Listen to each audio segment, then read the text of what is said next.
Welcome to episode 2 of Warrenpoint GAA TV. In this episode, on this week's episode of Warrenpoint GAA TV, we catch up with Dermot Donnelly, Niall McAleenan. We take a look at our goalkeeping academy with Keith Waters. Operation Transformation enters its third week, so we take a check in on our teams. Score dancers.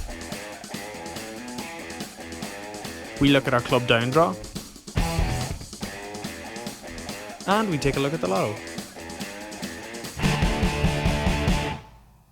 and during the week we caught up with Dermot Donnelly up in St Mark's. Dermot's the hurling PRO. Yep.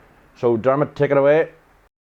Hi everyone, my name's Dermot. I'm hurling PRO for the club. Underage hurling has already started in the club. Under 10s about 2-3 weeks ago. We're down in Dundalk IT and competed in the South Ulster Blitz. Played teams from Louth, Monaghan and Armagh and actually done very, very well. Come back with about 4 wins out of 5, so well done to Avril and Colette.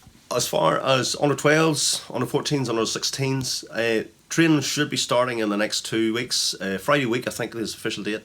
9th of February in St Mark's, indoors, so bring your hurls, helmets and be prepared for a bit of fun. The increase in numbers and the standard of hurling in the area in Warrenpoint has been mainly due to the outside work and the links that have been forged between the club and the schools, and it has to be special word of thanks to the guys that are doing their hardest, working like dogs in the schools to try and bring forward the word of hurling into the club and making sure that everybody who wants to play hurling can do. It's been said that from the Down County Board's perspective, Cumann Pheadair Naofa are a very progressive club to be dealing with. Increased numbers and standard of hurling has increased phenomenally over the last 5 or 6 years. This all goes back to the grassroots policy the club has initiated in hurling in schools, and we're hoping to start to see some progression on that. And this year's hope that we're looking to be getting 3 to 4 players from under 14s and under 16s pushed through into development squads, which will further strengthen our senior team for this year. The senior hurling has a new management set up this year. Tom Daly and Conrad Tinley. Club are extremely delighted, as are the hurling committee, extremely delighted to have them in looking after the guys. Training will be starting officially in about 3 weeks. Boys should be training on their own at the minute. And after last year's season, I know we got beaten in the Betsy Gray Cup final, but things are looking up. Beating local rivals last year by a single point in the semi-final. It's hoped that this year, with Connor and Tom in charge, that success will be built on from last year. And the senior footballers are continuing to train up in St Mark's. During the week I popped up to have a wee word with Niall to see how he was getting on and what he wants from the forthcoming year. And the boys were in the top gym, there was boys in the bottom gym, so good numbers there. Took part in it myself, trying to come out of retirement on the football, but Jesus, it's tough. Yeah. It is tough. But each session you get a wee bit more fitter in that there, you know. A lot of commitment involved. But again, you have to have some respect for the fellas, you know. Yeah. It's okay to sit on the sideline, you know, as a spectator and maybe criticise and do that, but listen, they're putting in hard yards. They did it last year and they're doing it again this year. In fact, probably taking it up another level. But you have to, don't you? Oh yeah, I mean that's the way the game's going, and if you don't, you get stagnant and you. Yeah. And again, Niall and Eamon and Ollie, they have a real good sort of training program, a real good pre-season. We were in Tollymore this morning there, and again, not easy. Hills. Yeah, you think you're fit, and I thought I was fit, but no. The boys love the hills, don't they? Yeah. Well, maybe not this morning. Listen. I think all the lads are really looking forward to getting the season started. You know, a couple of pre-season friendlies and that. I think it's the last week in March, maybe. Yeah. So it's brought forward. The Easter's early this year, so. Yeah.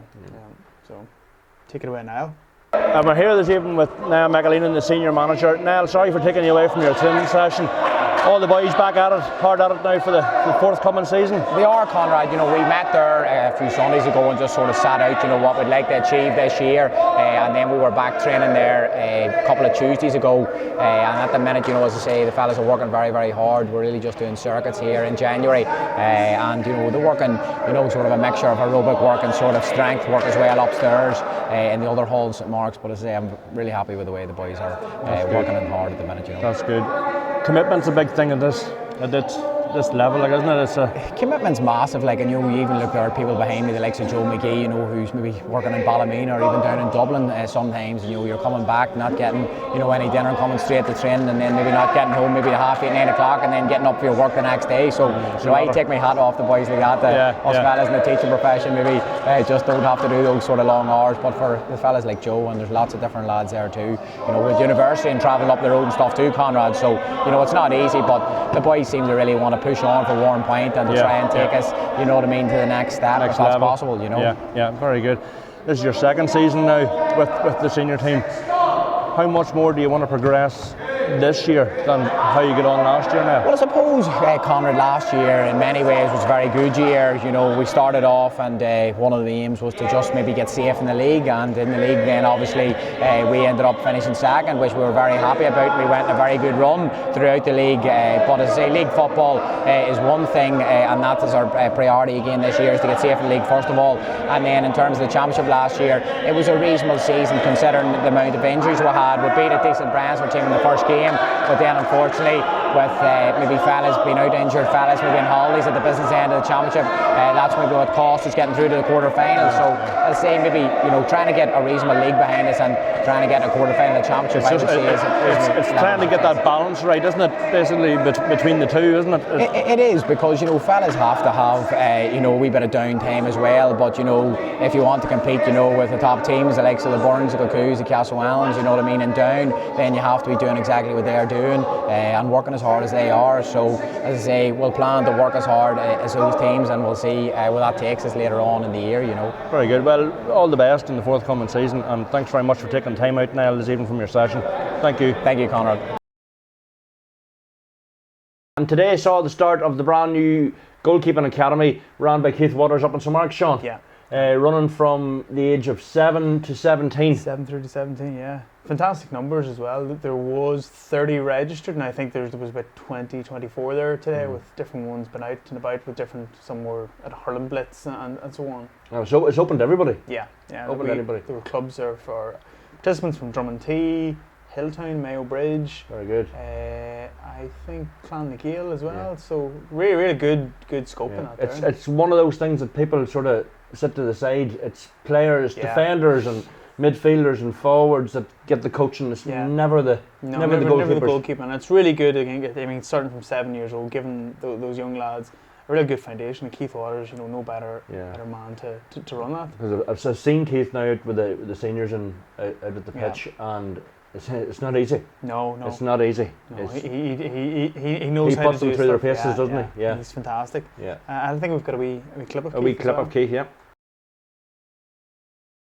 So Keith, Goalkeeping Academy starts this Sunday. Do you want to tell us a few bits and pieces about it and why people should get involved? Yeah, the whole plan behind this here was I found that goalkeeping itself was just sat in the back burner. Young lads were training, they were just through the nets and they're expected to save X, Y and Z, and it wasn't happening. And people are looking going, why didn't he save this?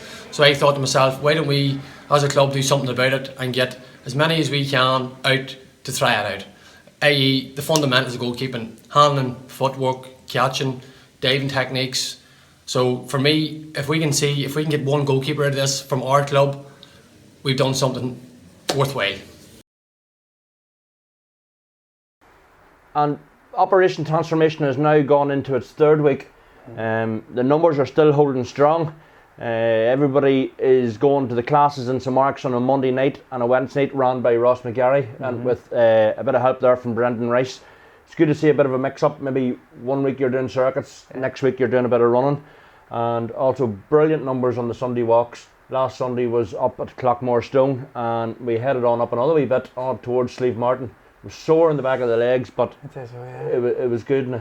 But you only think you're eating healthily and living healthily, that sort of way, until you actually see really start living it. What you're cutting out, Yeah. you know, and the amount of people in the WhatsApp group that are sending in recipes and motivating people along, it's brilliant. It brings that communal element. Yeah, to it. it I does. think that's something I've noticed, you know, from different times nipping in and out of St. Mark's and seeing people just walking around. There's a lot more groups that are coming together. Maybe necessarily wouldn't have come together. Yeah, it's a great otherwise, social initiative. Yeah.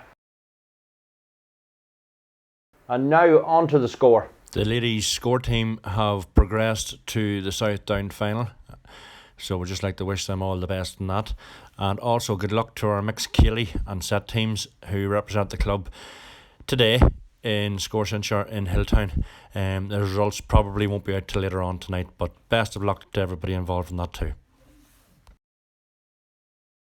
And last week's lotto wasn't won, so the 8,100 still sitting there. Very disappointed in that. So now tonight is £8,200, and as usual, you can buy your tickets in any of the shops around the town or go online to the Facebook page where you can click on the link. Yeah. And this Friday sees the last day you can purchase a Club Down draw ticket, Sean. Yeah.